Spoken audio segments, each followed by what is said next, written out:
يا أيها الذين آمنوا استعينوا بالصبر والصلاة إن الله مع الصابرين।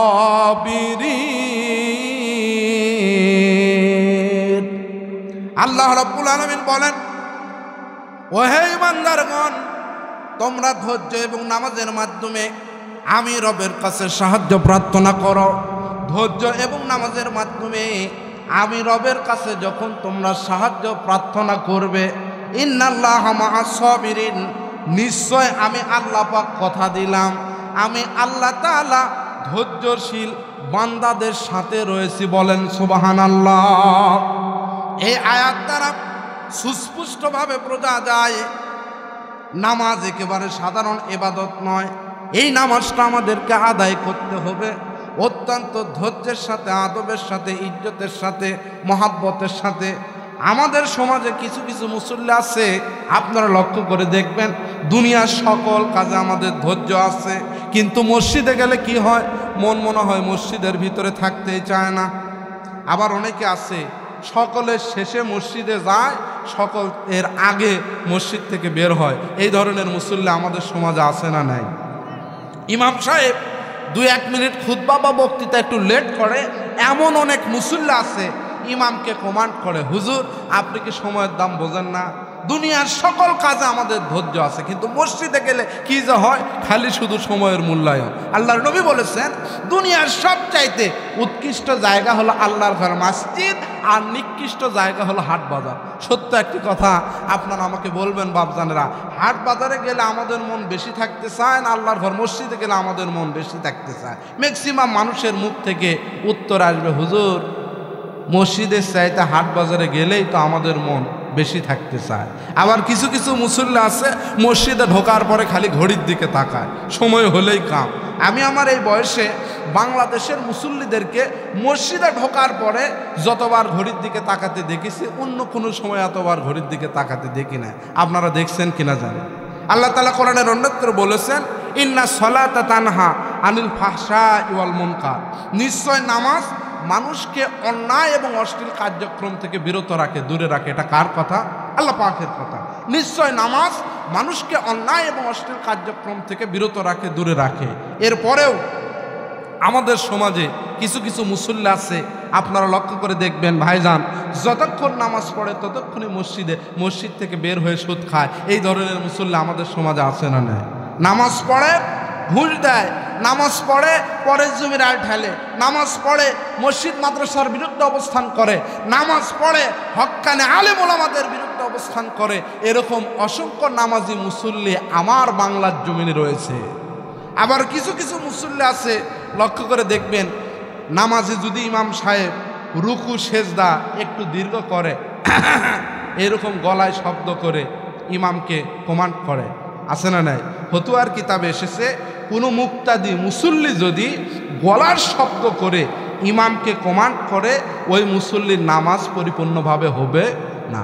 অথচ সাহাবায়ে কেরামগণ যখন নামাজ পড়েছেন, এত ধৈর্য নিয়ে তারা ইবাদত বন্দি করেছেন, নামাজের ভিতরেই তাদের মেরাজ সংগঠিত হয়ে গেছে। আল্লাহু আকবার।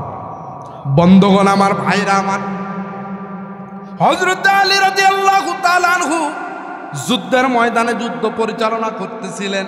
যুদ্ধ করতে করতে হঠাৎ করে একটা তীর এসে আলীর পায়ের ভিতরে মুহূর্তের ভিতরে ঢুকে গেল।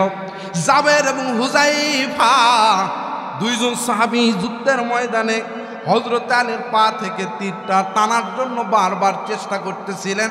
হযরত আলী বারবার উহা শব্দ করতেছিলেন। জাবের এবং হুযায়ফা দুইজন সাহাবী চিন্তার ভিতরে পড়ে গেলেন। রাসূলের জামাই হযরত আলী রাদিয়াল্লাহু তাআলা আনহুর পায়ের ভিতরে তীর ঢুকে গেছে। এই মুহূর্তে যদি আমরা যুদ্ধের ময়দানে তীরটাকে তার পা থেকে পৃথক করতে না পারি, হযরত আলী অনেক ব্যথা অনুভব করবে, অনেক টানাটানি করতেছে। হযরত আলীর পায়ের ভিতরে তীরটা এত বেশি গভীর হয়ে ঢুকে গিয়েছিল, জাবের এবং হুযায়ফা অনেক চেষ্টা করে আলীর পা থেকে তীরটা আলাদা করতে পারতেছিল না। হঠাৎ করে তারা মনে মনে চিন্তা করলেন যুদ্ধের ময়দানে অনেক টানাটানি করি, আলীর পা থেকে তীরটা যখন পৃথক হয় না, খবরটা রাসূলের কাছে গিয়ে আমরা পৌঁছায় দেই। সাহাবায়ে কেরামগণ নবীর দরবারে চলে গেলেন, ডাক দিয়ে বললেন, ইয়া নবী আল্লাহ, হুজুর গো, আপনার জামাইয়ের পায়ের ভিতরে তীর ঢুকে গিয়েছে, আমরা অনেক টানাটানি করেছি কিন্তু তীরটা তার পা থেকে কিছুতেই পৃথক হতে চায় না। আল্লাহর নবী, রহমতের নবী ডাক দিয়ে বললেন, সাহাবীরা রে, তোমরা যতক্ষণ না হযরত আলীকে নামাজের ভিতরে না দাঁড়ায় দিবা, যতই চেষ্টা করো না কেন, আলীর পা থেকে তীরটা তোমরা কিছুতেই আজকে এই মুহূর্তে আলাদা করতে পারবে না। সম্মানিত হাজিরিন, পয়গাম্বরের পরামর্শ অনুযায়ী সকল সাহাবায়ে কেরাম হযরত আলীকে নামাজের ভিতরে দণ্ডায়মান করে দিলেন। হযরত আলী যখন নামাজের ভিতরে দাঁড়ায় গেছে, এত একনিষ্ঠতার সহিত হযরত আলী নামাজ আদায় করতেছিলেন। কোন মুহূর্তে দুইজন সাহাবী পিছন দিক থেকে হযরত আলী তীরকে টান মেরেছে। তীরকে টান মারার সাথে সাথে রক্ত গলগল করে বের হয়ে এসেছে। যে আলী যুদ্ধের ময়দানে তীরকে টানা হচ্ছিল, উহা শব্দ করতেছিল। ওই আলী যখন নামাজে দণ্ডায়মান হয়ে গেছে, তীরটা তার পা থেকে পৃথক করা হয়েছে। হযরত আলী বিন্দু মাত্র উহা শব্দ করে নাই মারহাবা।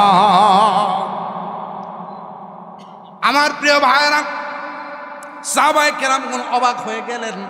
হযরত আলী যখন নামাজ শেষ করলেন, ডাক দিয়ে বললেন, হে নবী সাহাবী, রাসূলের জামাই হযরত আলী, যুদ্ধের ময়দানে আমরা যখন তীরটা বারবার টান মারার চেষ্টা করতেছিলাম, তুমি আলী উহা ব্যথা অনুভব করতেছিলে।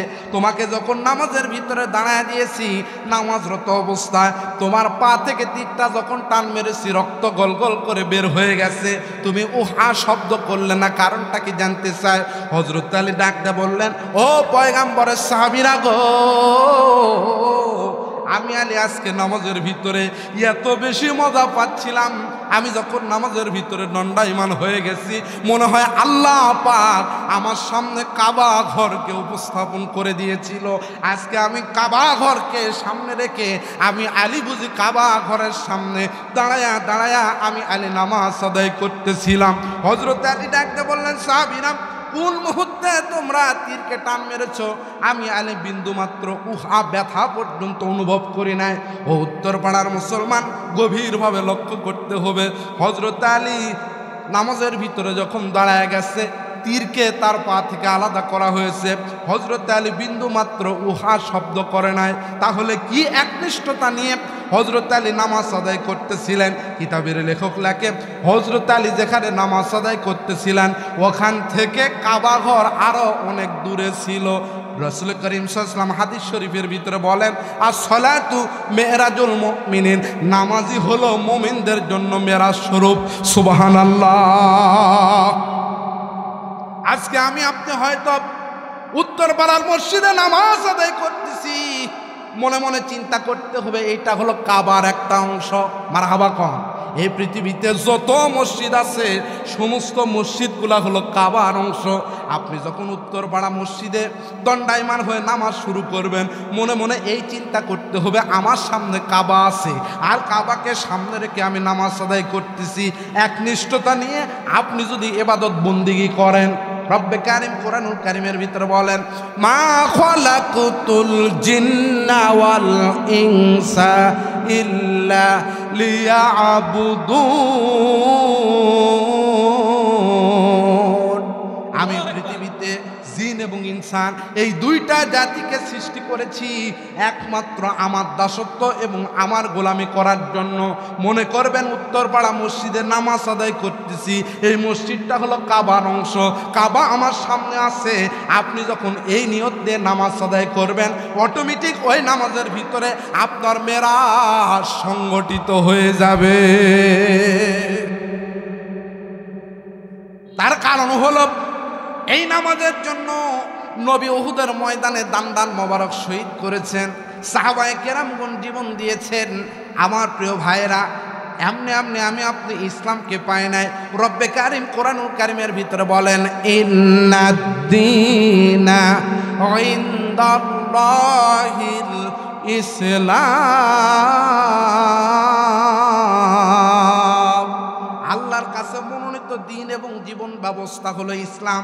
এই ইসলামকে পাওয়ার জন্য অসংখ্য সাহাবায়ে কেরামগণ নিজের বুকের তাজা রক্ত জমিনের উপরে ঢেলে দিয়েছে। এমনকি এই বাংলার জমিনে ইসলামকে জিন্দা করার জন্য, কোরআন ভিত্তিক শাসন ব্যবস্থা কায়েম করার জন্য অনেক আলেম ওলামা জেল পর্যন্ত খেটেছে। কথা বলেন ঠিক কিনা? কোনো দোষ নাই, কোনো কিছুই নাই, বিনা অপরাধে শুধুমাত্র কোরআনের হক কথা বলার কারণে অনেক মানুষকেই বাংলার জমিনে নির্যাতন করা হচ্ছে। কারণ একটাই, তারা কোরআনের কথা বলে। কথা বলেন ঠিক কিনা? আমার প্রিয় ভাইয়েরা, এই জন্য আমি আপনি ইসলামকে পেয়েছি। ইসলামকে পাওয়ার পরে বোঝার যদি চেষ্টা না করে আমার আপনার মতো হতভাগা আসমানের নিচে জমিনের উপরে আর কিন্তু কেউ অবশিষ্ট থাকবে না। সম্মানিত হাজিরিন, ইমাম বুখারী রহমাতুল্লাহ আলাইহির নাম আমাদের সকলের জানা। এই ইমাম বুখারী রহমাতুল্লাহ আলাইহি আল্লাহর একজন বুজুর্গ বান্দা ছিলেন। ইমাম বুখারী রহমাতুল্লাহ আলাইহি যেদিন ইন্তেকাল করবেন, মারা যাবেন, আল্লাহর একজন বুজুর্গ বান্দা স্বপ্নের ভিতরে দেখতেছে আজকে ইমাম বুখারী ইন্তেকাল করবেন। ইমাম বুখারী মারা যাওয়ার সাথে সাথে আল্লাহর নবী রহমতের নবীজি তাকে রিসিপশন করার জন্য জান্নাতের গেটে তাজা ফুলের মালা লইয়া নবীজি দাঁড়ায়া রয়েছে। মারহাবা জোরে কোন। ওই দিন ইমাম বুখারী ইন্তেকাল করলেন, মারা গেলেন। আমার প্রিয় ভাইয়েরা, ইমাম বুখারীকে যেখানে দাফন করা হলো, হাজার হাজার জনতা তার কাফন দাফনে এসে উপস্থিত হয়ে গেল। ইমাম বুখারীর জানাজার নামাজ সম্পন্ন হয়ে গেল। ইমাম বুখারীকে যখন কবরের ভিতরে রাখা হলো, কবরের ভিতরে রাখার পরে ইমাম বুখারীর কবরের ওপর যখন মাটি দেওয়া হলো, অনেক মানুষ তাকে শেষবারের মতো দেখার জন্য করে এসেছিলেন। অনেক লোক সেখানে উপস্থিত হয়ে গেছে। হঠাৎ করে একজন প্রতিবন্ধী ব্যক্তি সেখানে নিয়ত করলেন, আল্লাহ আমার পাটা ভালো না, আমি একজন অসুস্থ মানুষ, ইমাম বুখারীকে খুব বেশি মহব্বত করে ভালোবাসি, বিদায় তার জানাজায় এসে আজকে আমি উপস্থিত হয়েছি। ইমাম বুখারী রহমাতুল্লাহ আলাইহি দুনিয়া থেকে চিরবিদায় হয়ে যাচ্ছে। হঠাৎ করে এই প্রতিবন্ধী লোকটা ইমাম বুখারীর কবরের এক মুষ্টি মাটি লইয়া আল্লাহ তাআলার দরবারে দোয়া করলেন, রব্বুল আলামিন, ইমাম বুখারী যদি আপনার কাছে পছন্দশীল বান্দা হয়ে থাকে, ইমাম বুখারীর কবরের মাটির খাতিরে আমার অসুস্থ দুইটা পা আমি প্রতিবন্ধী মানুষ মুহূর্তের ভিতরে ভালো করায়া দেয়। ইমাম বুখারীর কবরের মাটি নিয়ে ওই প্রতিবন্ধী লোকটা দোয়া করেছে। মুহূর্তের ভিতরে আল্লাহ পাক তার দোয়াকে কবুল করে নিয়েছেন। যে লোকটা ভালোভাবে হাঁটা চলাচল করতে পারত না, মুহূর্তের ভিতরে ওই লোকটা সুস্থ স্বাভাবিক হয়ে সকলের সামনে হাঁটা চলাচল শুরু করে দিয়েছে। মারহাবা জোরে কোন। এখন এইরকম কোনো ঘটনা যদি আমাদের তালোলার ভিতরে ঘটে যায়, সব লোক কিন্তু তাকে গিয়ে জিজ্ঞাসা করবে, ভাই তুমি কি আমল করেছো, আর সে আমলের কারণে হঠাৎ করে তোমার পা ভালো হয়ে গেল। লোকজন তাকে যায় ছাঁকা ধরছে, ভাই তুমি তো ছিলে প্রতিবন্ধী, কি আমল করেছো আর কি ঘটনা ঘটাইলা, মুহূর্তের ভিতরে তুমি সুস্থ স্বাভাবিক হয়ে গেলা। লোকটা তখন বলতেছে যে আমি ইমাম বুখারী রহমাতুল্লাহ আলাইহির কবরের মাটি নিয়ে নিয়ত করেছিলাম যে আল্লাহ আমি অসুস্থ মানুষ, প্রতিবন্ধী মানুষ, ইমাম বুখারী যদি আপনার কাছে পছন্দশীল বান্দা হয়, তার কবরের মাটির খাতিরে আমার প্রতিবন্ধী দুইটা পা মুহূর্তের ভিতরে ভালো করে দেন। আল্লাহু আকবার জোরে কোন। আল্লাহ এই দোয়া কবুল করেছে। সকল মানুষ চিন্তা করতেছে মাটি নিয়ে নিয়ত করলে যদি কবুল হয়, দেখে আমরাও একটু টেস্ট করে দেখি। হঠাৎ করে একজন কুষ্ঠ ব্যক্তি, তার শরীরের বিভিন্ন জায়গায় সাদা ফোসকা ফোসকা দাগ ছিল। এই লোকটা আরেক জায়গার থেকে এক মুষ্টি মাটি নিয়ে আল্লাহর দরবারে দোয়া করতেছে, আল্লাহ ইমাম বুখারী যদি আপনার কাছে পছন্দশীল বান্দা হয়, তার খাতিরে তার কবরের মাটির ওসিলায় আমার একটু কুষ্ঠ রোগটা আপনি আল্লাহ মুহূর্তের ভিতরে ভালো করে দেন। দোয়া করতে দিলে আল্লাহর দরবারে দোয়া কবুল হয়ে গেছে। মারহাবা জোরে বন্ধগণ, আমার ভাইরা আমার, এই কথাটা যখন পুরা এলাকার ভিতরে প্রচার হয়ে গেছে, লক্ষ লক্ষ জনতা ইমাম বুখারীর কবরের মাটি নেওয়ার জন্য এসেছে। এক মুষ্টি করে মাটি নেয়, দুই মুষ্টি করে মাটি নেয়, এইরকম করে নিতে নিতে যে যেটা নিয়ত করে আল্লাহ পাক প্রত্যেকের মনোবাসনাকে কবুল করে নেয়। মারহাবা জোরে কোন। এইরকম করতে করতে তদানীন্তন সময়কার সমস্ত জীবিত মানুষেরা ইমাম বুখারীর কবরের মাটি এক মুষ্টি করে নিয়ে যেতে যেতে সমস্ত মাটি ইমাম বুখারীর কবর থেকে নিয়ে গেছে। আমার প্রিয় ভাইয়েরা, এই কথাটা যখন পুরা এলাকার ভিতরে প্রচার হয়ে গেল, অসংখ্য জনতা এসে দেখে ইমাম বুখারীর কবরের উপরে আশেপাশে কোনো মাটি নাই। হঠাৎ করে চিন্তা করলেন, অনেক দূর থেকে আমরা আগমন করলাম ইমাম বুখারীর কবরের এক মুষ্টি মাটি নেওয়ার জন্য, আমরা যখন মাটি নিতে পারলাম না, অতএব আমাদের মন বলতেছে ইমাম বুখারীর কবরের মাটি যদি আল্লাহর দরবারে পছন্দনীয় হয়ে যায়, অবশ্যই ইমাম বুখারীর কবরের উপরে যে বাঁশের চড়ার খাড়াল দেওয়া হয়েছে, এই বাঁশের চড়ারটাও আল্লাহ তাআলার দরবারে অবশ্যই অবশ্যই পছন্দনীয় হয়ে যাবে। বন্ধুগণ আমার, ভাইরা আমার, হঠাৎ করে এক লোক কি করলেন, ইমাম বুখারীর কবরের উপরে বাঁশের যে খাড়াল দেওয়া হয়েছিল, এক মাথার থেকে বাঁশের একটা টুকরা অংশ কেটে নিয়ে আল্লাহর দরবারে দোয়া করলেন, রব্বুল আলামিন, দীর্ঘদিন থেকে আমি কঠিন একটি ব্যাধিতে আক্রান্ত, এসেছিলাম ইমাম বুখারীর কবরের মাটি নেওয়ার জন্য, মাটি যখন পাইলাম না, ইমাম বুখারীর উপর কবরের উপরে যে বাঁশের চড়ার খাড়াল দেওয়া হয়েছিল, এক টুকরা কেটে নিয়ে নিয়ত করলাম, আল্লাহ, ইমাম বুখারীর কবরের বাঁশের খাতিরে আমার দীর্ঘদিনের ব্যাধিটা মুহূর্তের ভিতরে ভালো করে দেন। আল্লাহর দরবারে দোয়া করতে দেরি, ওই দোয়াটাও তড়িৎ গতিতে আল্লাহর দরবারে কবুল হয়ে গেছে।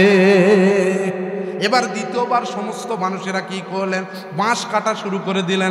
বাঁশ এক টুকরা করে কাটতে কাটতে সমস্ত জীবিত মানুষেরা তদানীন্তন সময়কার ইমাম বুখারীর কবরের সমস্ত বাঁশ কাটতে কাটতে নিয়ে চলে গেছে। পরবর্তী সময় যারা আসলো, এসে দেখে ইমাম বুখারীর কবরের উপরে কোনো মাটি নাই, বাঁশও নাই। ওপর থেকে ইমাম বুখারীকে যে কবরের ভিতরে রাখা হয়েছে, ওপর থেকে ইমাম বুখারীর লাশ ওপর থেকে মুহূর্তের ভিতরে দেখা যায়। আপনারা সকলেই জানেন, পুরুষদেরকে জীবনের শেষ বিদায়ে 3টি কাফনের কাপড় পরায়া কবরের ভিতরে কিন্তু রাখা হয়, মা বোনদেরকে কিন্তু জীবনের শেষ বিদায় 5টি কাফনের কাপড় পরায়া কবরের ভিতরে রাখা হয়। হঠাৎ করে এক ব্যক্তি চিৎকার মেরে বললেন, আমরা এসেছিলাম ইমাম বুখারীর কবরের মাটি নেওয়ার জন্য, মাটি যখন পাইলাম না, বাঁশও যখন পাইলাম না, আমার মন বলতেছে যে কাফনের কাপড় পরায়া আজকে জীবিত লোকেরা ইমাম বুখারীকে কবরের ভিতরে রেখেছে, ইমাম বুখারীর শরীরে দেওয়া ওই কাফনের কাপড়ের মর্যাদাও আল্লাহ পাকের দরবারে কোটি কোটি গুণ বেশি হয়ে যাবে। আমার প্রিয় বাপ জানেরা, মুহূর্তের ভিতরে একটা লোক কবরের ভিতরে নামলেন, 3টা কাপড়ের ভিতরে প্রথম কাপড়ের এক টুকরা অংশ কেটে নিয়ে দোয়া করলেন, আল্লাহ, আমার এই সমস্যা, ইমাম বুখারীর কাফনের কাপড়ের খাতিরে আমার এই সমস্যাটা আপনি সমাধান করে দেন। দোয়া করতে দেরি, আল্লাহর দরবারে দোয়াটা কবুল হয়ে গেছে, মারহাবা জোরে কোন। তৃতীয়বার এবার ইমাম বুখারীর কাফনের কাপড় কাটা শুরু হয়ে গেল। তদানীন্তন সময়কার জীবিত লোকেরা ইমাম বুখারীর কাফনের কাপড় কাটতে কাটতে 2টা কাফনের কাপড় কেটে নিয়ে বরকত মনে করে চলে গেছে। আর একটা কাফনের কাপড় তার শরীরের ভিতরে অবশিষ্ট আছে।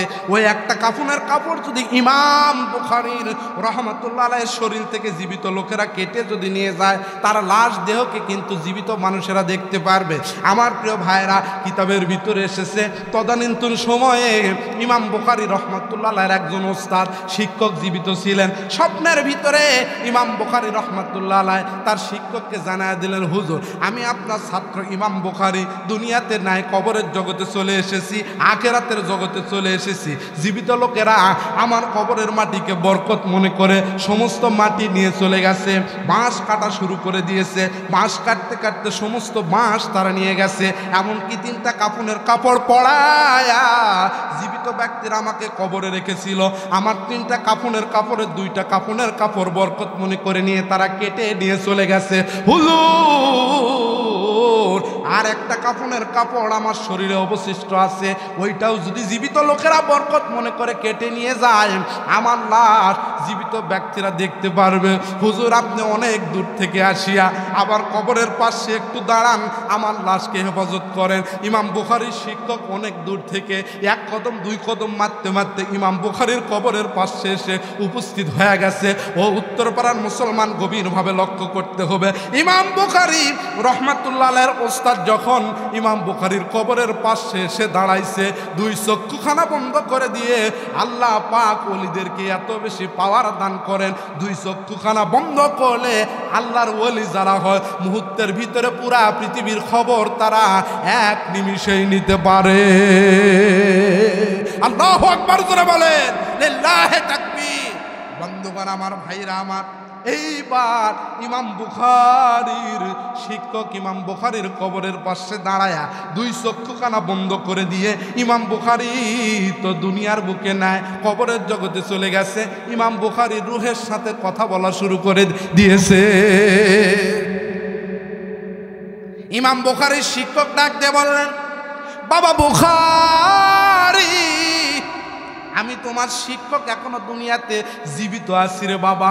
তুমি দুনিয়াতে জীবিত থাকতে কি এমন আমল করেছো, আর সে আমলের বদলতে আল্লাহ পাক মৃত্যুবরণ করার সাথে সাথে তোমার কবরের মাটি, তোমার কবরের বাঁশ, এমনকি তোমার কাফনের কাপড়কে জীবিত ব্যক্তিদের জন্য এত বেশি মর্যাদাবান করে দিল। এবার ইমাম বুখারী রহমতুল্লাহ আলাইহি এবং তার ওস্তাদের সঙ্গে কথাবর্তন হচ্ছে। ইমাম বুখারী রহমতুল্লাহ আলাইহি ডাক দিয়ে বললেন, হুজুর, আমি ইমাম বুখারী তো দুনিয়াতে নাই, আপনি আমার শিক্ষক, আমার ব্যাপারে ভালো জানবেন। আমি ইমাম বুখারী যতদিন দুনিয়ার বুকে জীবিত ছিলাম ভালো তেমন কোনো আমল করতে পারি নাই হুজুর, তবে আমি ইমাম বুখারী দুনিয়াতে জীবিত থাকতে থাকতে একটা আমল নিয়মিত করেছি হুজুর। ওই আমলটা আল্লাহ পাকের দরবারে এত বেশি পছন্দনীয় হয়ে গেছে, ওই আমলের বদলতে আল্লাহ পাক মৃত্যুবরণ করার সাথে সাথে আমাকে জান্নাতের মেহমানদের ভিতরে কবুল করে নিয়েছে। শুধু আল্লাহ তাআলা জান্নাত দিয়ে আমাকে ক্ষান্ত হন নাই, আমার কবরের মাটি, আমার কবরের বাঁশ, এমনকি আমার গায়ে দেওয়া কাফনের কাপড় জীবিত ব্যক্তিদের জন্য আল্লাহ তাআলা বরকতময় করে দিয়েছে। এখন আপনারা বলেন, কোন আমলের কারণে আল্লাহ পাক ইমাম বুখারীকে এত বেশি সম্মান এবং ইজ্জত দান করলেন? এই আমলটার কথা আপনাদের শোনার ইচ্ছা আছে না নাই? ইমাম বুখারী তো দুনিয়াতে নাই, স্বপ্নের মাধ্যমে তার হুজুরের সাথে কথা হচ্ছে। তার শিক্ষক যখন মুরাকাবার হালতে তার কবরের পাশে দাঁড়াইছে, এবার ইমাম বুখারী ডাক দিয়ে বললেন, হুজুর, আমি ইমাম বুখারী দুনিয়াতে জীবিত থাকতে যে আমলটা করতাম ওই আমলটা আমি আপনাকে জানায় দেই। ইমাম বুখারীর ওস্তাদ বলতেছে, বাবা দেরি করো না, তাড়াতাড়ি করে ওই আমলটার কথা বলে দাও রে বাবা, আমি তোমার শিক্ষক, এখনো দুনিয়াতে জীবিত আছি রে বাবা। ওই আমলটার কথা জানতে পারলে তোমার মতো ওই আমল করে আমি তোমার শিক্ষক, আমিও জান্নাতের ভিতরে যেতে চাই। আমার প্রিয় ভাইরা, ইমাম বুখারী ডাক দিয়ে বললেন, হুজুর গো, আমি যতদিন দুনিয়ার বুকে জীবিত ছিলাম আমি ইমাম বুখারী যে আমলটা করতাম সেই আমলটা হলো, যতদিন দুনিয়াতে জীবিত ছিলাম আমি ইমাম বুখারী নিয়মিত আল্লাহর কালামুল্লাহ কোরআনুল কারীম নিয়মিত তেলাওয়াত করেছি। রব্বে কারীম কোরআনুল কারীমের ভিতরে বলেন, ইন্নামাল মুমিনুনা আল্লাযীনা ইযা যুকিরাল্লাহু ওয়াজিলাত কুলুবুহুম ওয়া ইযা তুলিয়াত আলাইহিম আয়াতুহু যাদাতুহুম ঈমানা। আল্লাহ রাব্বুল আলামিন বলেন, মুমিন তো তারাই যাদের সামনে আমি রব্বে কারিমের নামকে উচ্চারণ করা হয়, ওয়াজিলাত কুলুবুহুম, তাদের অন্তরটা কেঁপে ওঠে। মারহাবা জোরে কর। আমার আপনার সামনে যদি আল্লাহ তাআলার নামকে উচ্চারণ করা হয়, অন্তরের ভিতরে যদি একটা ধাক্কা লাগে, বুঝতে হবে আপনার ভিতরে এখনো ঈমান বিদ্যমান আছে। মারহাবা জোরে কর। 2 নম্বর মুমিনদের গুণ হলো, যখন তাদের সামনে আল্লাহর কালামুল্লাহ কোরআনকে তেলাওয়াত করা হবে, তাদের ঈমানি শক্তি যা ছিল আরো বহু গুণে বেড়ে যায়। তাহলে এই কোরআনুল কারীম তেলাওয়াতের দরকার আমাদের আছে না নাই? আরো জোরে বলেন, আছে না নাই? ইমাম বুখারী বলতেছে, হুজুর, আমি যতদিন দুনিয়ার বুকে জীবিত ছিলাম নিয়মিত আল্লাহর কালামুল্লাহ তেলাওয়াত করেছি, এটাই হলো আমল। হুজুর বলতেছে, বাবা এই আমলটাই কি তুমি করেছো? ইমাম বুখারী বলতেছে, হুজুর দাঁড়ান, আরো কিছু কথা আছে। শুধুমাত্র আমি ইমাম বুখারী এই আমলটা করে ক্ষান্ত হয় নাই, যতটুকু কোরআনুল কারীমের আয়াত তেলাওয়াত করেছি এর ব্যাখ্যা বিশ্লেষণ কি, যতদিন আমি ইমাম বুখারী দুনিয়াতে ছিলাম এইটা জানার জন্য আমি ইমাম বুখারী চেষ্টা করেছি। 1 নম্বর তেলাওয়াত, 2 নম্বর ব্যাখ্যা, বিশ্লেষণ বোঝা। কোরআন শুধু তেলাওয়াত করলেই হবে না, এর ব্যাখ্যা বিশ্লেষণও আমাদেরকে বুঝতে হবে। আজকে আমরা ব্যাখ্যা বিশ্লেষণ বুঝি নাই বিদায় অনেক লোক আমাদের সমাজে আছে কোরআনের বিরুদ্ধে স্লোগান দেয়, কথা বলেন ঠিক কিনা? অনেক ভিআইপি পার্সন লোকেরাও বলে কোরআনে বুঝি রাজনীতি নাই। নাউজুবিল্লাহ, জোরে কন। আমার আপনার রাসূলের চাইতে এই পৃথিবীতে শ্রেষ্ঠ কি কোনো রাজনীতিবিদ আর আসবে? কিয়ামতের আগ পর্যন্ত কিন্তু কেউ আসবে না। আমার আপনার নবী রহমতের নবী ছিলেন একজন আদর্শ শ্রেষ্ঠ রাজনীতিবিদ। তার রাজনীতি দেখে দেখে যুগে যুগে অনেকে রাজনীতি শিখেছে, কথা বলেন ঠিক কিনা? আজকে অনেক মানুষ বেশি জ্ঞানী হওয়ার পরে বলে কোরআনে তো কোনো রাজনীতি নাই, হুজুরেরা কেন রাজনীতি করে, কথা বলেন ঠিক কিনা? হুজুরেরা কোরআনে আছে বিদায় এই রাজনীতির কথা বলে। আর এই পৃথিবীতে সর্বশ্রেষ্ঠ রাজনীতিবিদ ছিলেন আমার আপনার নবী জনাব মুহাম্মদুর রাসূলুল্লাহ সাল্লাল্লাহু আলাইহি ওয়াসাল্লাম। বন্ধুগণ আমার, ভাইরা আমার, যে কথাটি বলতেছিলাম, 1 নম্বর তেলাওয়াত মনে আছে তো আপনাদের। 2 নম্বর কোরআনের ব্যাখ্যা বিশ্লেষণ বোঝা। ইমাম বুখারী বলতেছে হুজুর 3 নম্বর যে কাজটা আমি ইমাম বুখারী দুনিয়াতে জীবিত থাকতে করতাম সেইটা হলো কোরআন তেলাওয়াত করলাম, তারপরে ব্যাখ্যা বিশ্লেষণ বুঝলাম। সেইটা কি করেছি আমি ইমাম বুখারী, আমি আমার বাস্তব জীবনে বাস্তবায়ন করার চেষ্টা করেছি। যতদিন আমি ইমাম বুখারী দুনিয়াতে জীবিত ছিলাম, তেলাওয়াত করেছি, ব্যাখ্যা বিশ্লেষণ বুঝেছি, তদানুযায়ী নিজের জীবন গঠন এবং পরিবার থেকে শুরু করে রাষ্ট্র পর্যন্ত এই কোরআনটা বাস্তবায়ন হোক, আমি ইমাম বুখারী যতদিন দুনিয়ার বুকে জীবিত ছিলাম এই প্রচেষ্টা করেছি। আর এই প্রচেষ্টা করতে করতে আমার মৃত্যু হয়ে গেছে। আল্লাহ তাআলার দরবারে কোরআনের এই তেলাওয়াত, কোরআনের এই খেদমতটা এত বেশি পছন্দনীয় হয়ে গেছে যে এই আমলের বদলতে আল্লাহ তাআলা আমাকে জান্নাতের মেহমান বানায় দিয়েছে মৃত্যুবরণ করার সাথে সাথে। আল্লাহু আকবার করে। বন্ধুগণ আমার, ভাইরা আমার, হযরত ইমাম বুখারী তার শিক্ষককে জানা দিলেন হুজুর দুনিয়াতে জীবিত থাকতে পয়গাম্বরের কোনো উম্মত যদি এই 3টা কাজ করতে পারে, 1 নম্বর কোরআন তেলাওয়াত, 2 নম্বর ব্যাখ্যা বিশ্লেষণ বোঝা, 3 নম্বর সেটা অনুযায়ী বাস্তব জীবনে আমল করা, এই কাজটা যদি করতে পারে, শুধুমাত্র আমি ইমাম বুখারী নয়, যারাই দুনিয়াতে জীবিত থাকতে এই কাজটা করবে আল্লাহ তাআলা মৃত্যুবরণ করার সাথে সাথে আমি ইমাম বুখারীর মতো তাদের সকলকেও জান্নাতের মেহমান হিসাবে কবুল করায়া নিবে। এখন আপনারা উত্তরপাড়ার মানুষ আমাকে জবাব দেন, এই কোরআন বোঝা মানা তদনুযায়ী রাষ্ট্র ব্যবস্থা কায়েম হোক, এর পক্ষে কাজ করার দরকার আছে না নাই? এই কোরআনের জন্য অসংখ্য সাহাবায়ে কেরামগণ নিজের বুকের তাজা রক্ত জমিনের উপরে ঢেলে দিয়েছে। রব্বে কারিম কোরআনুল কারিমের ভিতরে বলেন, ওয়ালা তাকুলু লিমান ইয়াকতালু ফি সাবিলিল্লাহি আমওয়াত বাল আহয়াউ ওয়ালাকিন লা তাশউরুন। আল্লাহ রাব্বুল আলামিন বলেন, যারা দিনকে প্রতিষ্ঠিত করার জন্য শহীদ হয়ে যায়, মারা যায়, ওদেরকে তোমরা মৃত বলে আখ্যায়িত করো না, বরং ওরা জীবিত, কিন্তু তোমরা সেটা পরিপূর্ণভাবে উপলব্ধি করতে পারো না। কথা কার? একটা আওয়াজটা বলেন বাপজানেরা, কথা কার? আল্লাহ পাকের। রাসূল করিম সাল্লাল্লাহু আলাইহি ওয়াসাল্লামের ইন্তিকালের 700 বছর পরে আপনাদের সকলের জানা আছে মিশরের ভিতরে 2টা সাগর রয়েছে, একটা হলো ভূমধ্য সাগর, আরেকটা হলো লোহিত সাগর। ভূমধ্য সাগর আর লোহিত সাগরের মাঝখানে একটা আবরণ, যে আবরণের নাম হলো সুয়েজ খাল। 2টা সাগরের মাঝখানে একটা আবরণ আছে, সেই আবরণের নাম হলো সুয়েজ খাল।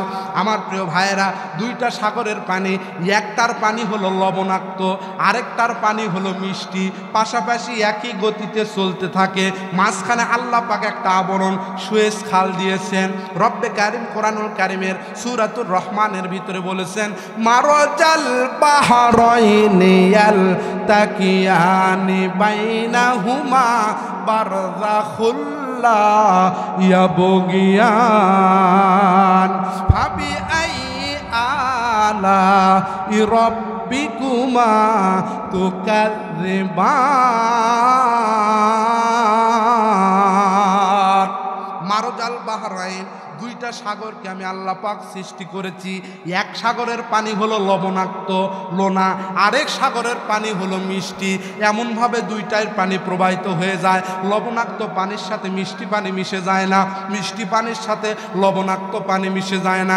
আমার প্রিয় ভাইরা, দুইটা সাগরের মাঝখানে আবরণ, এই আবরণের নাম হলো সুয়েজ খাল। এই সুয়েজ খাল থাকার কারণে এশিয়া ইউরোপ মহাদেশের ব্যবসায়িকেরা ব্যবসা করার জন্য ওই পথ দিয়ে জাহাজ নিয়ে তারা গমন করতে অনেক দিন তাদের সময় লেগে যেত। রাসূল করিম সাল্লাল্লাহু আলাইহি ওয়াসাল্লামের ইন্তিকালের ৬০ বছর পরে মিশরের বাদশার কাছে তারা একটা প্রস্তাব দিলেন। ওহে মিশরের বাদশাহ, নাম ছিল তার হিশাম ইবনে মালেক, আপনার রাষ্ট্রের ভিতরে দুইটা সাগর রয়েছে, একটা হলো ভূমধ্য সাগর, আরেকটা হলো লোহিত সাগর। দুইটা সাগরের মাঝখানে একটা আবরণ, সেই আবরণের নাম হলো সুয়েজ খাল। এই সুয়েজ খাল থাকার কারণে আমাদের জাহাজ নিয়ে যেতে অনেক সমস্যা হয়, দীর্ঘদিন সময় লাগে।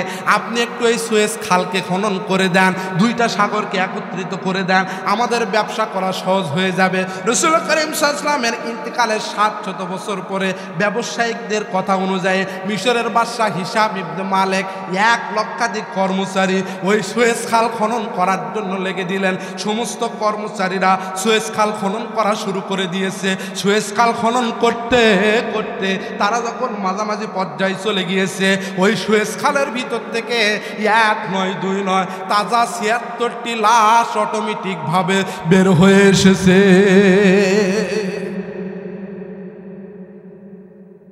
আমার প্রিয় ভাইয়েরা, তাজা ৭৬টি লাশ যখন কর্মচারীরা উদ্ধার করেছে, কর্মচারীরা বিবৃতি দেয়, এই লাশগুলা চেহারা দেখে মনে হচ্ছে কিছুক্ষণ পূর্বে কে যেন এদেরকে এই সুয়েজ খালের ভিতরে দাফন করে রেখেছে।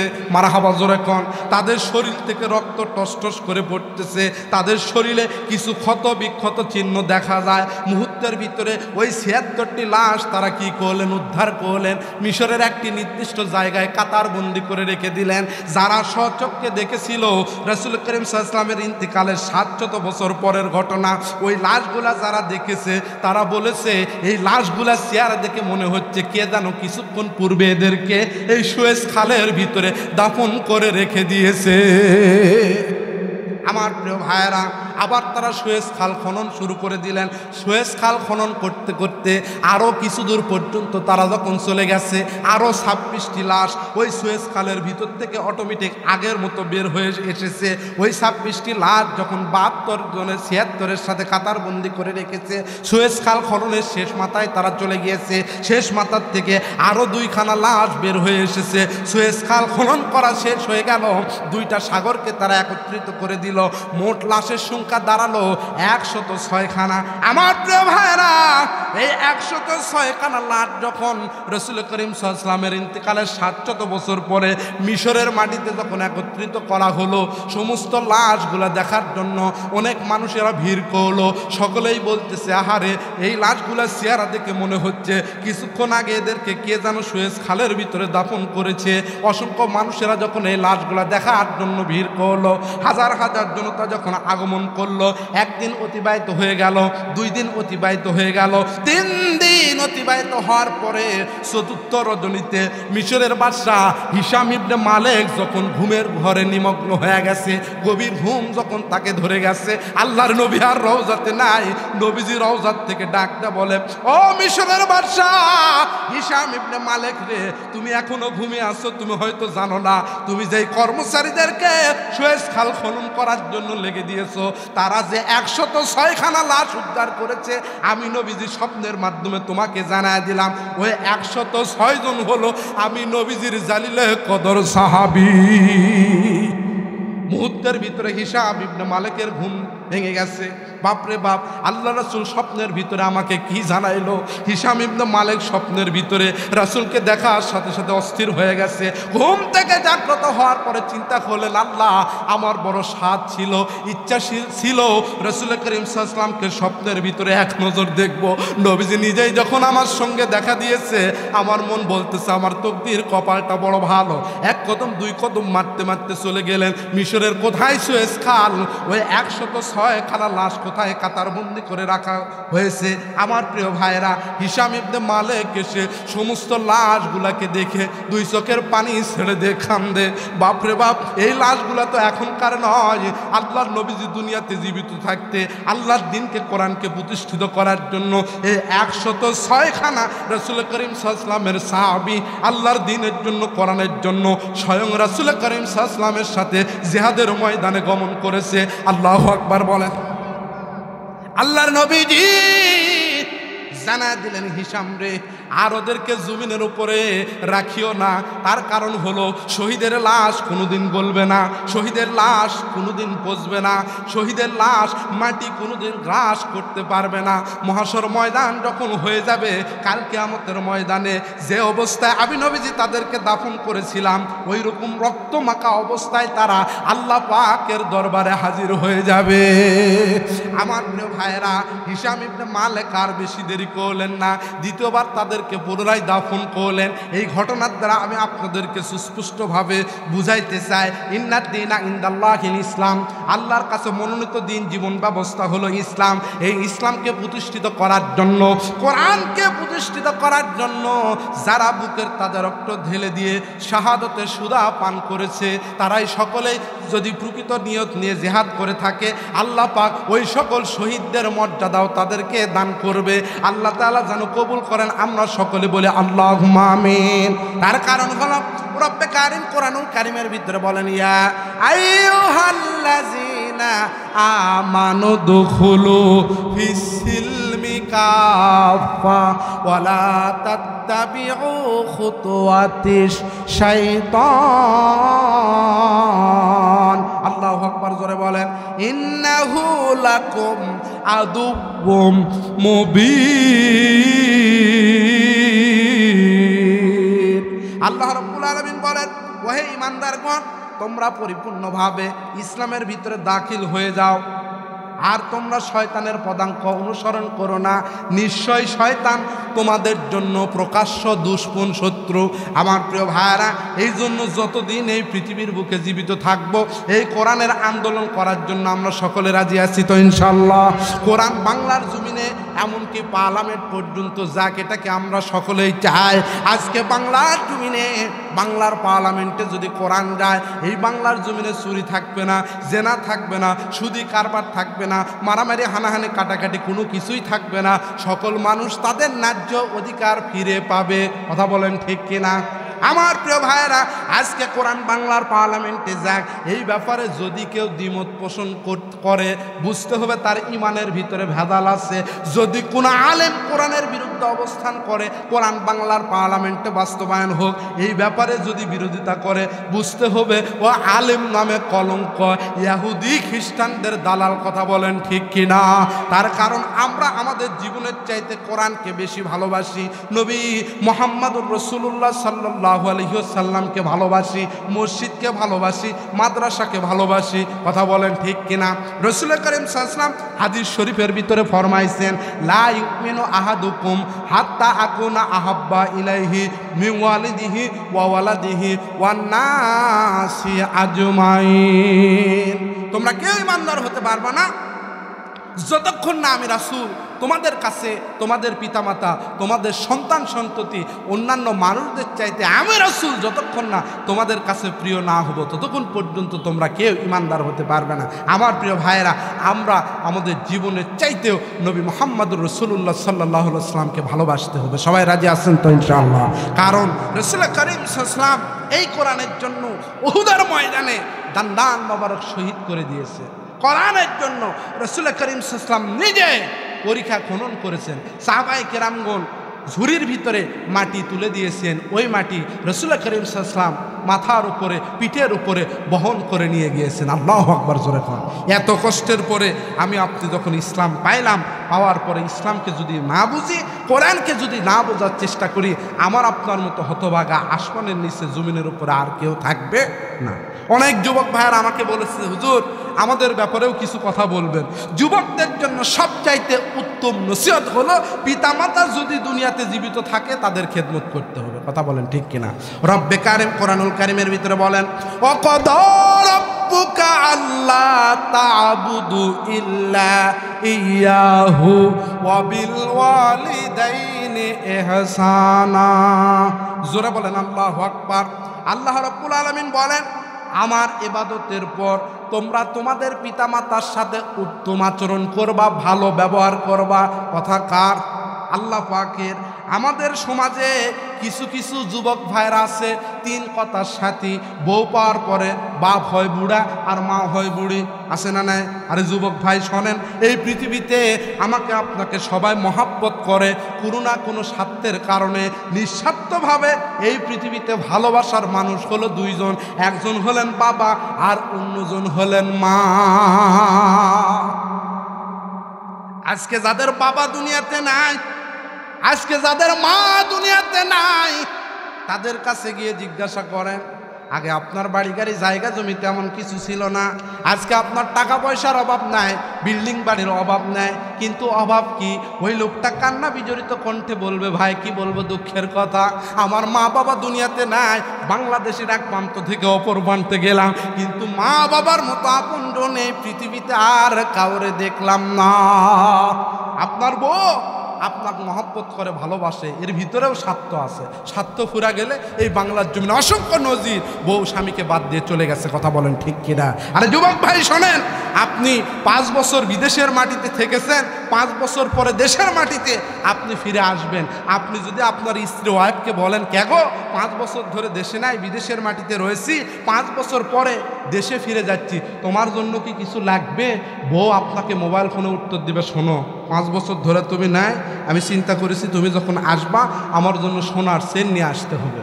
আপনি মোবাইল ফোনে বলে দিচ্ছেন, ঠিক আছে হোম মিনিস্টার আমার, তোমার জন্য সোনার চেন আমার আদালতে বরাদ্দ হয়ে গেল। আপনার যদি ছেলে থাকে, মেয়ে থাকে, মোবাইল ফোনে বলবে, আব্বু আশেপাশে আমার কলেজের সকল ফ্রেন্ড সার্কেলেরা খালি অ্যান্ড্রয়েড ফোন চলায়, আমার কি ইচ্ছা হয় না আপনি যখন আসতেছেন আমাদের জন্য ভিডিও মোবাইল ফোন নিয়ে আসবেন? আপনি এখন বলতেছেন, ঠিক আছে মা, তোমাদের জন্য ভিডিও ফোন আমার পক্ষ থেকে বরাদ্দ হয়ে গেল। শ্বশুর শাশুড়িকে বলতেছেন, কে বাবা, আমি তো দীর্ঘদিন বিদেশের মাটিতে রয়েছি, বাংলাদেশে ফিরে যাচ্ছি, আপনাদের জন্য কি কিছু লাগবে? শ্বশুর শাশুড়ি বলবে, বাবা জামাই আমাদের জন্য এইটা নিয়ে আসবা, ওইটা নিয়ে আসবা।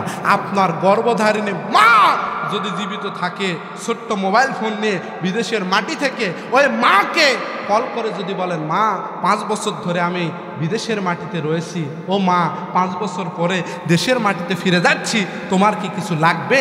আপনার মা কান্না বিজড়িত কণ্ঠে আপনাকে জবাব দিবে, বাবা এই বাংলাদেশে কত ঈদ যায়, তিথি যায়, পর্ব যায়, অন্য সন্তানেরা যখন তার মাকে মা বলে ডাকে, আমি মার কলিজাটা খান খান হয়ে যায়। বাবা তোমার কাছে কোনো আবদার নেই, সুস্থ স্বাভাবিকভাবে তুমি দেশের মাটিতে ফিরে আসো, তুমি আমার বুকের ধন, কলিজার টুকরা, তোমার চেহারা দেখলে আমি মার কলিজা অন্তর ঠান্ডা হয়ে যাবে। আল্লাহু আকবার করে বলে।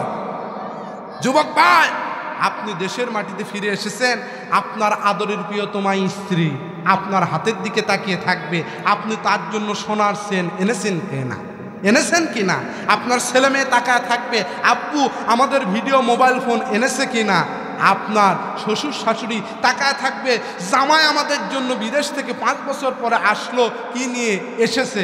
আপনার গর্ভধারিণী মা, যেই মা আপনাকে ওয়াহনান আলা ওয়াহনেন, কষ্টের পর কষ্ট স্বীকার করে আপনাকে মানুষ করেছে, ওই মা আপনার সামনে দাঁড়ায়া কান্না বিজড়িত কণ্ঠে বলবে, বাবা তুমি দীর্ঘ রাস্তা জার্নি করেছো, প্লেনে এসেছো, তুমি কি খেয়েছো? আপনার মা যদি জীবিত থাকে এই কথাটাই আপনাকে জিজ্ঞাসা করবে। আল্লাহু আকবার জোরে কর। মা বাবার ভালোবাসা হলো নিঃস্বার্থ ভালোবাসা। এই জন্য যুবক ভাইদের হাতে ধরে পায়ে ধরে অনুরোধ করে বলবো, মা বাবা যদি জীবিত থাকে তাদের খেদমত করতে হবে। রাসূল করিম সাল্লাল্লাহু আলাইহি ওয়াসাল্লামের দরবারে একজন সাহাবী এসে জিজ্ঞাসা করলেন, হুজুর আমি খেদমত করব কার? রাসূল করিম সাল্লাল্লাহু আলাইহি ওয়াসাল্লাম বললেন, তোমার মায়ের। রাসূলকে লক্ষ্য করে আবার বললেন, খেদমত করব কার? রাসূল করিম সাল্লাল্লাহু আলাইহি ওয়াসাল্লাম বললেন, তোমার মায়ের।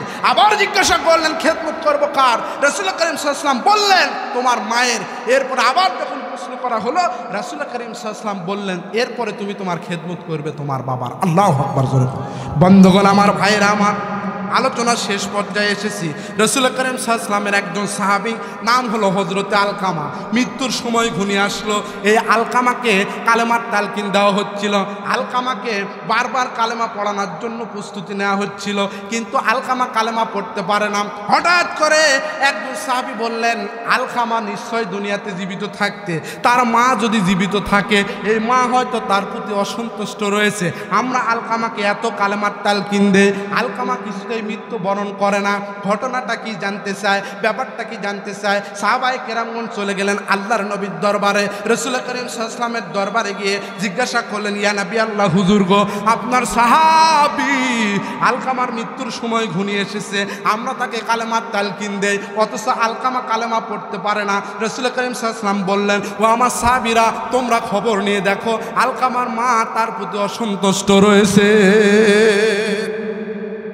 সাহাবায়ে কেরামগণ নবীর কথা অনুযায়ী আলকামার মায়ের কাছে ছুটে গেলেন। আলকামার মাকে গিয়ে বললেন, মা গো, আপনার ছেলের মৃত্যুর সময় ঘনিয়ে এসেছে, আমরা তাকে কালেমার তালকিন দেই, আলকামা কালেমা পড়তে পারে না। আলকামার মা কান্না বিজড়িত কণ্ঠে বললেন, বাবা, আলকামা আমার সাথে বেয়াদবি করেছে, তার স্ত্রীকে আমার ওপর প্রাধান্য দিয়েছে, আমি মা তাকে ক্ষমা করব না। সাহাবায়ে কেরামগণ বললেন, মা, আপনি যদি ক্ষমা না করেন আলকামার মৃত্যু হবে না, অনেক কষ্ট সে পাচ্ছে, শেষ পর্যন্ত আলকামার মৃত্যু হয় না। সাহাবায়ে কেরামগণ রাসূলের কাছে আবার চলে গেলেন। আল্লাহর নবীজি শেষ পর্যন্ত আসলেন, আলকামার মাকে অনুরোধ করলেন, ওই মা কিছুতেই রাজি হয় না। শেষ পর্যন্ত আলকামা সামনে আলকামাকে রাসূল করিম সাল্লাল্লাহু আলাইহি ওয়াসাল্লাম আগুনে পোড়ানোর চেষ্টা করলেন। সাহাবায়ে কেরাম যখন খড়িয়ে এনেছে, দুনিয়ার কোনো মায়ের সামনে যদি তার সন্তানকে পুড়ে ফেলে দেওয়া হয়, মা যতই নিষ্ঠুর হোক না কেন সন্তানকে কিন্তু ক্ষমা করে দিবে। কথা বলেন ঠিক কিনা?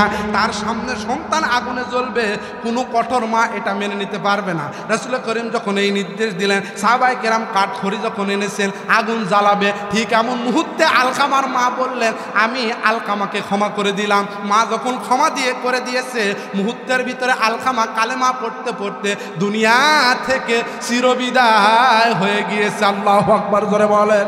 এই জন্য উত্তর পাড়ার যুবক ভাইদের কাছে হাতে ধরে পায়ে ধরে অনুরোধ করে বলে যায়, মা বাবার সাথে ভালো আচরণ করতে হবে। মা বাবার মতো আপনজন এই পৃথিবীতে কিন্তু আর কেউ নাই। কথা বলেন ঠিক কিনা? একটু দাঁড়াও মায়েরে দেখি ও গ্রামবাসী, একটু দাঁড়াও মায়েরে দেখি, নয়ন বৈরা মায়েরে দেখি ও গ্রামবাসী, একটু দাঁড়াও মায়েরে দেখি। তোমরা সাদা কাপড় পরাইয়া খাটে মায়েরে শুয়াইয়া, মায়েরে তোমরা কই যাইতেছো লইয়া রে গ্রামবাসী, একটু দাঁড়াও মায়েরে দেখি, নয়ন ভয়রা মায়েরে দেখি ও গ্রামবাসী, একটু দাঁড়াও মায়েরে দেখি। লিল্লাহে তাকবীর। আল্লাহ পাক আমাদের সকলকে মা বাবার খেদমত করার তৌফিক যেন দান করেন, আমরা বলি আল্লাহুম্মা আমিন। আজকের মাহফিলের প্রধান বক্তা আমার শ্রদ্ধেয় চাচা আলহাজ মুফতি মাওলানা বজলুর রশিদ মিয়া আমাদের সাথে সামনে এসে উপস্থিত হয়ে গেছে ইনশাআল্লাহ। আলহামদুলিল্লাহ বলেন। মাগরিবের পরেই চাচা আলোচনা করবেন, এই জন্য আশেপাশে যারা ঘোরাফেরা করতেছেন আল্লাহর কালামের ইজ্জতে এই মাহফিলে চলে আসুন। এখনই মাগরিবের আজান হবে, এখানে জামাত হবে, জামাতের পরেই চাচা কোরআন এবং হাদিসের আলোকে তাফসির পেশ করবেন ইনশাআল্লাহ। এতক্ষণ পর্যন্ত আমি আপনাদের সামনে যেটুকু আলোচনা করলাম, ভুল ত্রুটি হয়ে থাকলে আপনারা আমাকে ক্ষমা করবেন, আমার জন্য দোয়া করবেন।